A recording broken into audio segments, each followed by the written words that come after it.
Practice Test 4, page 137. Section 1. Summarize spoken text. You will hear a short lecture. Write a summary for a fellow student who was not present at the lecture. You should write 50 to 70 words. You will have 10 minutes to finish this task. Your response will be judged on the quality of your writing and on how well your response presents the key points presented in the lecture. Lecture A. Is it true you once said that English as a subject at university, literature I mean, was a soft option? That it was just doing what you enjoy doing anyway? That is, reading books, No, I didn't. In fact, I was arguing, and on occasion still have to argue, the opposite. This goes back to the very beginning of English as an academic subject. There was a demand for it, but the universities themselves didn't take it seriously as an academic discipline. So, to cut a long story short, they would only accept its place in the curriculum if it was made more difficult. What I said was that too many people do think of it as a soft option. If you want to find out just how rigorous a course it can be, ask any of my students.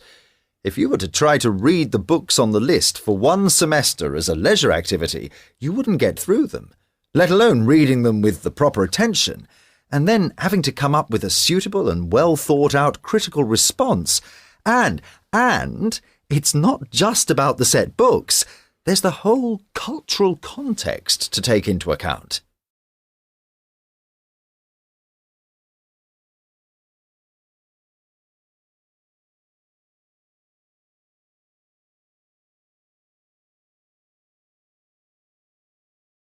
Lecture B.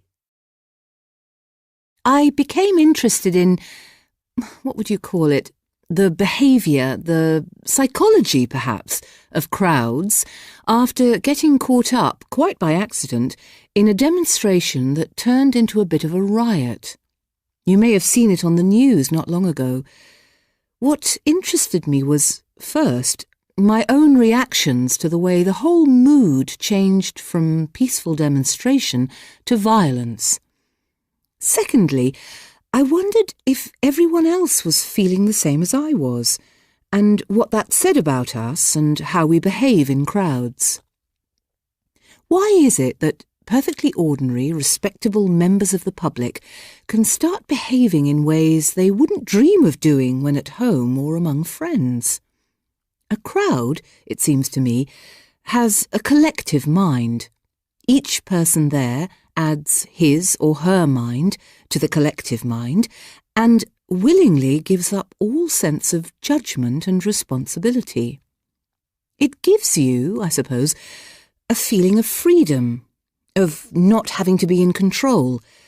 It allows you the freedom, or you allow yourself the freedom, to behave in ways that, if asked, you would say were against your principles, or made you feel guilty in some way, even criminal.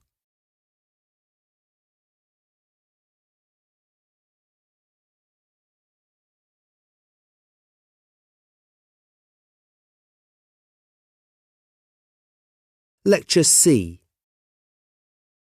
John Milton is best known for his poetry, especially Paradise Lost, but also for the more accessible and shorter Lycidas and L'Allegro and Il Penseroso, plus one or two sonnets you'll find in most anthologies. But an easier way into what he thought and believed in social and political terms is through his prose writings. These were mostly pamphlets and tracts written in reaction to some political event or situation, but also included pamphlets on a wide variety of subjects, including at least 4 on divorce, which for him was tied up with personal freedom. However, the text which has probably had the most relevance down the years, and which can still be read with profit, is the Areopagitica, which is a defence of freedom of expression and publication, and against censorship. It was written as a reaction to an attack on himself in particular a pamphlet on divorce he had written, and which some condemned as a wicked book.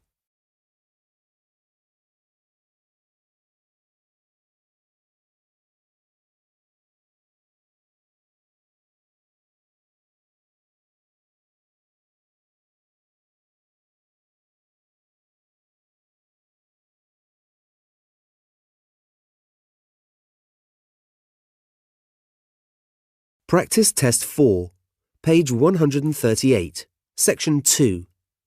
Multiple choice. Choose multiple answers. Listen to the recording and answer the question by selecting all the correct responses. You will need to select more than one response. Recording A. Noises are defined as disagreeable sounds, but this suggests that they are no more than an annoyance, something to be put up with. There is increasing evidence that noise, on the scale that people who live in big cities have to deal with, is dangerous and can give rise to serious health and social problems, some of which, such as its effects on people's behaviour and anger levels, you might not have thought were caused by noise and are health concerns. There is, of course, the almost constant noise of traffic, though this isn't a particularly modern problem. In ancient Rome, there were rules to minimise the noise made by the iron wheels of wagons, which battered the stones on the pavement, causing disruption of sleep. Traffic noise is one of the health hazards, as it can lead to other problems like noise-induced hearing impairment. It is also highly distracting, interfering with speech communication and leisure time relaxation. And while this doesn't drive you mad in the medical sense, it is intensely annoying and can lead to mental health problems. Also, noise, whether you work in a place where loud machinery is operating or not, can have an effect on performance at work. Though in itself not a health matter, this can lead to other problems.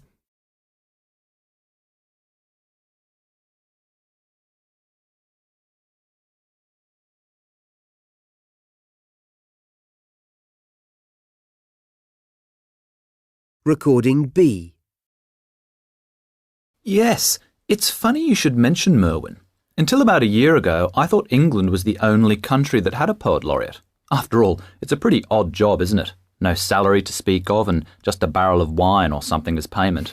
But he was, or is, the American poet laureate, isn't he? That's right, but quite a few other countries have one too. I know. I looked into it a bit. Other countries in the UK, for a start. Wales, as you'd expect, with their Eisteddfods and long poetic tradition. And Ireland and Scotland. I think some places that were colonies or in the Commonwealth have them. Canada, for example. And who's that wonderful Caribbean poet? The one that wrote Omeros. Derek Walcott. That's him. He was the poet laureate of St. Lucia. But what about the rest of Europe? Don't the French have such a thing? No, I don't think so. They've got the Academy, and you get elected to that if you're considered the best in your field. But I think Germany might have. No, it wasn't Germany. Somewhere else, but I don't remember. By the way, you're a bit behind the times in thinking what they get paid as a barrel of wine. All that changed long ago. But one of the more recent ones asked to have it back.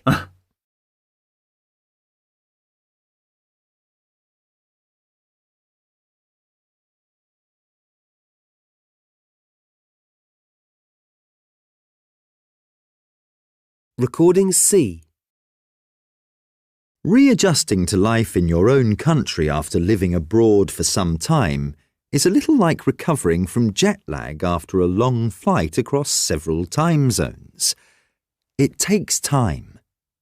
And research indicates that after 9 years of living in a foreign country, you never really do readjust.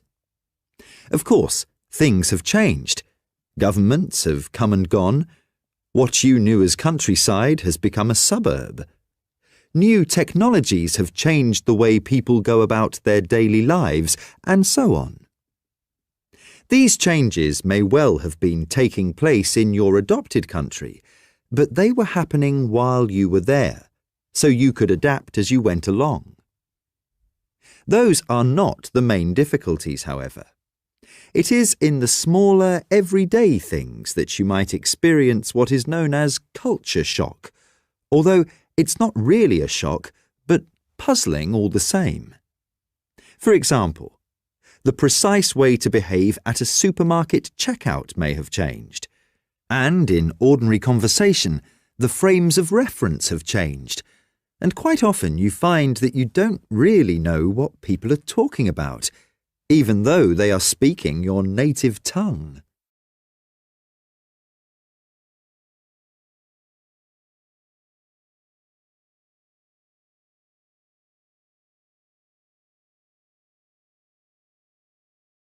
Practice Test 4, page 139.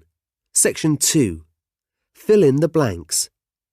You will hear a recording. Write the missing words in each blank. Recording A. Privacy and the right to privacy are increasingly becoming hot topics in the media, which is a touch ironic given that it is often the media that is responsible for invasion of privacy. This is not just about those whose careers put them in the public eye, but ordinary people who, through no fault of their own, have come to public notice because of some event that has attracted the attention of the media. It might be that a member of their family has been imprisoned for some crime, rightfully or wrongfully, or perhaps they are the victims of some natural disaster.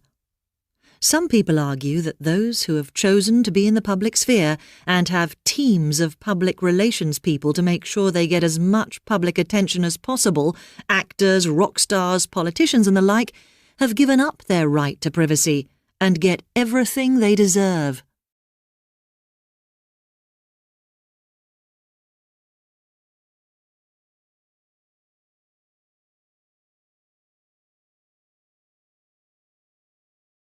Recording B. There is such a thing as information overload.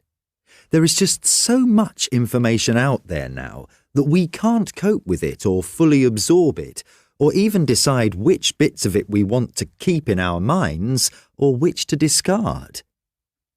There is a similar thing going on with the range of choices we have as consumers.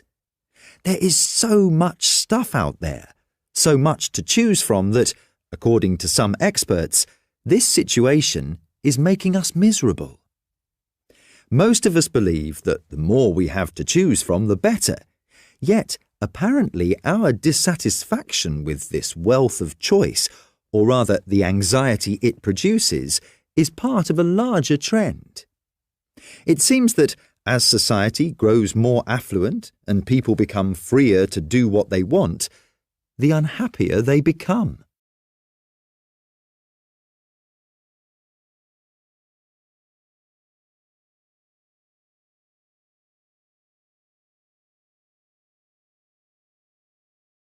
Recording C. Postmodernism is, broadly speaking, a reaction against the movement or the period, or perhaps simply the values and beliefs of modernism. Most people, even those who seem to know what it is or was about, tend to define it in negative terms by telling us what it isn't or doesn't do.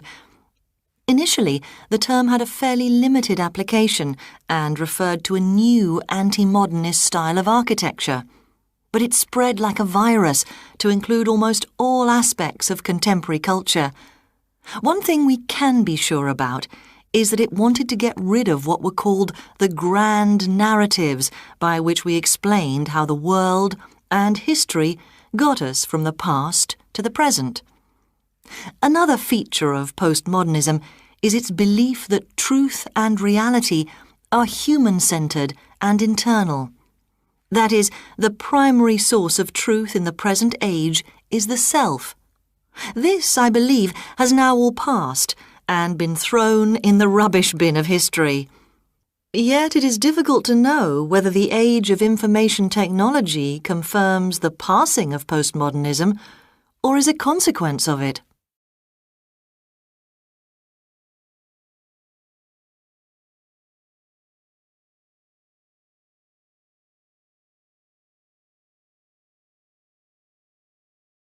Practice Test 4, page 140.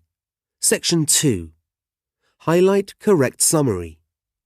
You will hear a recording. Choose the paragraph that best relates to the recording. Recording A. I want to take a quick look at how material culture, that is, the things or objects we value and use, tools, technology, etc., affects the non-material culture, our customs, behaviour, beliefs, attitudes, and so on. Now, of course, it works both ways. If you were, say, 18 years old when mobile phones became widespread, or when almost every home had a computer, you must have noticed a fairly significant change in people's attitudes and behaviour, including your own. These two technological innovations were readily accepted and considered very much a positive contribution to culture. On the other hand, there is the way in which our attitudes and beliefs have an effect on the material culture. Take, for example, genetic science. While many, if not most, people welcome the advances made in this field, from the discovery of DNA to the Genome Project and cracking the genetic code, with its promise of finding cures for diseases that have plagued mankind throughout history, many too object to the idea of cloning. This is not just because they fear, without reason, that it will mean creating a race of identical people if it gets into the wrong hands, but simply because it is, in their opinion, unnatural. It goes against everything they believe in.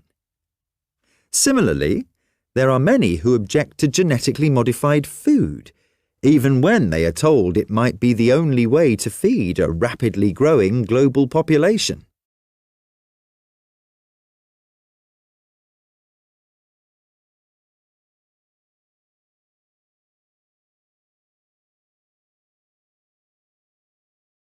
Recording B.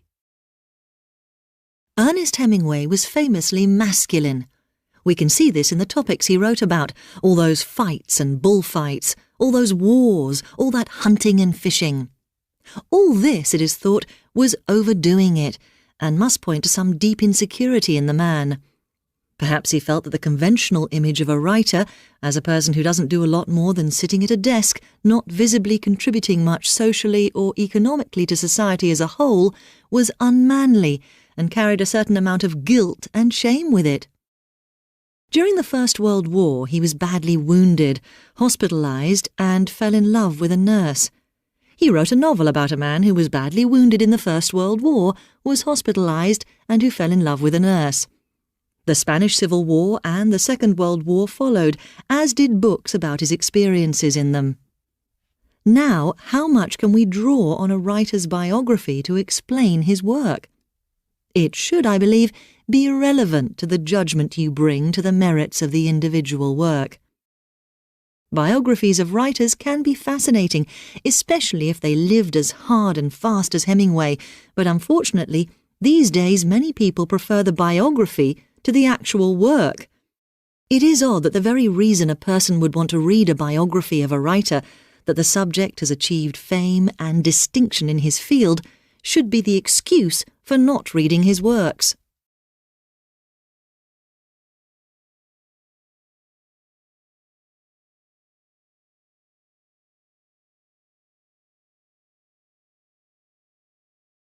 Practice Test 4, page 141, Section 2. Multiple choice. Choose single answer. Listen to the recording and answer the multiple choice question by selecting the correct response. Only one response is correct. Recording A. The division of literary works into genres, or texts that deal with a particular subject or a subject in a particular way, makes life easier for the person browsing in a bookshop. He or she can go directly to where their favourite kind of book is shelved, be it science fiction, gothic, romance, and so on. Many writers of genre fiction are immensely popular and successful, Stephen King and J.K. Rowling to name only two. But, for the most part, Such writers aren't depicting the world we live in and are writing fantasies. However, some genre writers, particularly writers of detective and police fiction, are unhappy about being categorized in this way. Genre fiction, they say, has come to be seen as inferior to what is called mainstream or literary fiction. In other words, detective fiction isn't taken seriously as literature, and yet crime novels do deal with the raw stuff of everyday life. They are, in fact, closer to the harsh reality of the modern world than most mainstream fiction. But, the critics say, while they do deal with the usual stuff of novels, character, emotion, psychology, social comment and so on, it seldom goes very deep. And, besides, most detective fiction, like certain mass-produced romantic novels, though not to anywhere near the same extent, follow a formula.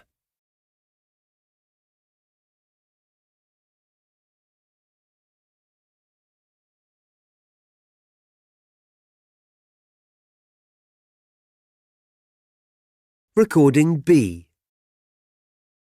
In small doses, stress can have quite a positive effect.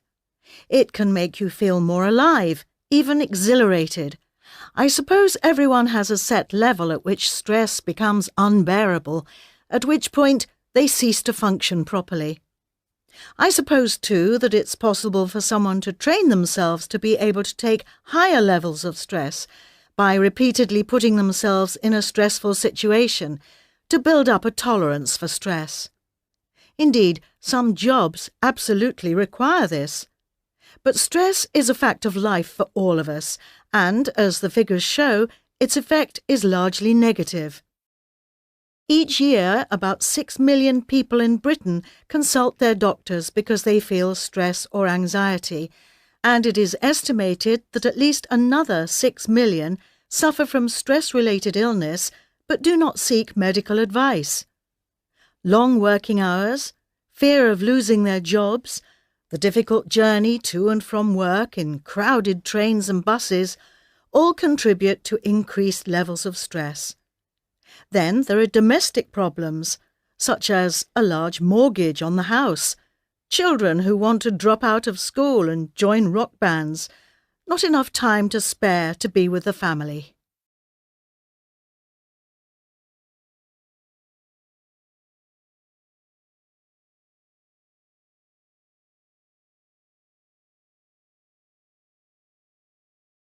Recording C.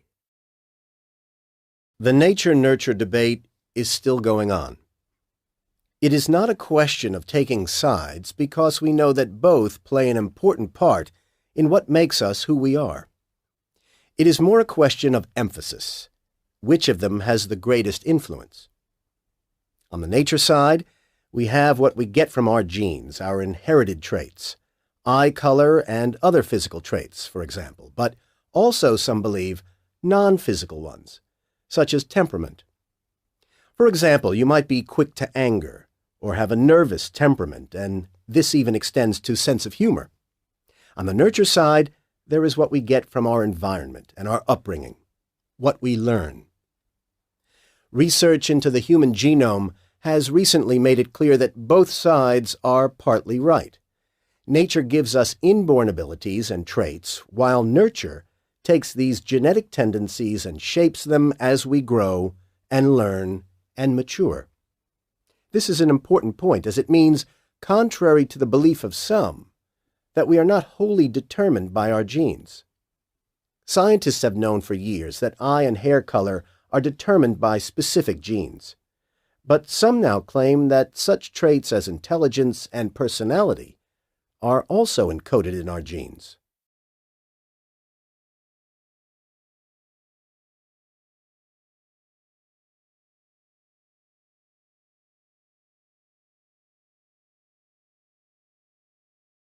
Practice Test 4, page 142. Section 2. Select missing word. You will hear a recording about using the library. At the end of the recording, the last word or group of words has been replaced by a beep. Select the correct option to complete the recording. Recording A. Too many students search for material by going to what they think is the right shelf in the library, finding little or nothing, and then reporting back to their tutor that there's nothing on it in the library. If you have some authors and titles in mind, look them up in the catalogue. They may not be where you think. And look at adjacent entries in the catalogue and on the shelves. The catalogue may lead you to restricted loan collections, reserve stacks, or departmental collections, which may not always be obvious. You should also check the subject catalogue, trying to think of related terms. Other places to look would be the reference shelves and newspaper section, though a problem here is finding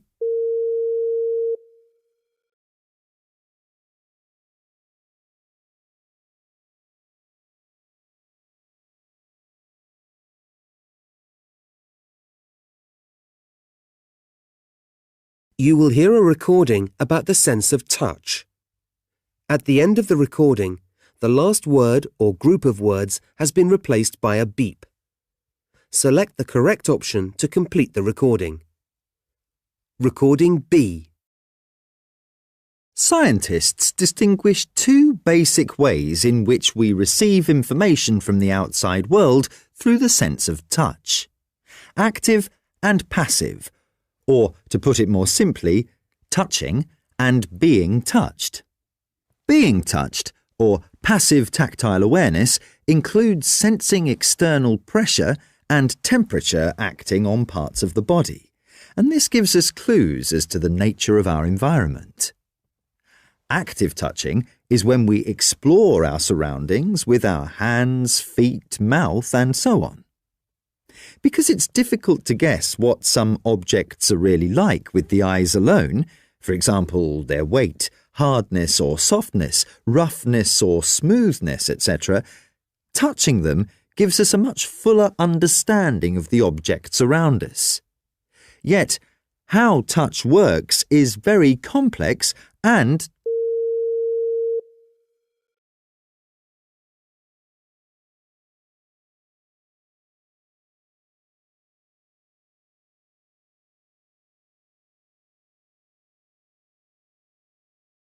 Practice Test 4, page 143, Section 2. Highlight incorrect words. You will hear a recording. Below is a transcription of the recording. Some words in the transcription differ from what the speaker said. As you listen, circle the words that are different. Recording A. When societies were still mostly rural and agricultural, waste disposal was hardly an issue, partly because people tended to make use of everything, and partly because there was plenty of space to bury rubbish. It was when societies became predominantly urban and industrial that problems arose, mainly to do with health. City authorities had a hard time trying to find efficient ways of getting rid of all the rubbish. One of these was to get people to sort out their rubbish into different types, just as these days we are encouraged to separate our rubbish into different categories for easier removal and recycling. So, for example, kitchen rubbish was set aside and used for feeding animals. However, fears of disease put an end to that. In fact, it wasn't until the 20th century that all waste was simply thrown together and ploughed into landfills.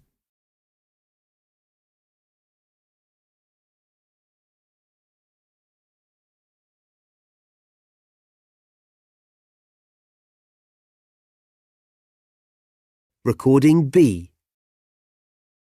Archery, the practice or art of shooting with a bow and arrow, has played an important part in English history, being the main weapon of the foot soldier and instrumental in winning many battles in wars with the French, with whom we seem to be constantly at war during the Middle Ages. The English favoured the long bow over the short bow and the crossbow, the latter being the main firearm of militaries on the European continent. The crossbow fired a metal bolt released by a trigger, rather like a gun, and had the longest range of any of the bows. But the main advantage of the longbow was its accuracy. The importance placed on archery is illustrated by the fact that medieval kings in England encouraged the practice, and one of them, Edward III, went so far as to ban all sports on Sundays and holidays except archery. Because there were no standing armies in those days, and in the event of war rulers had to call on the populace, everything was done to make sure there were large numbers of competent, if not expert, archers to recruit.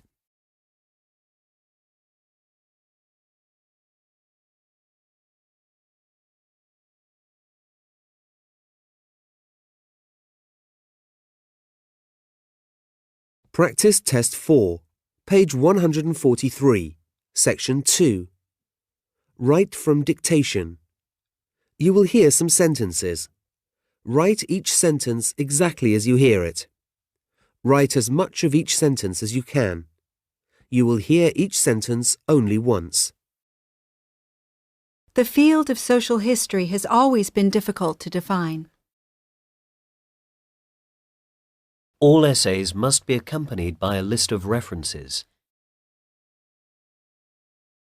Authoritarian regimes were more common in the past than they are today. The new law was harder to impose than the government thought.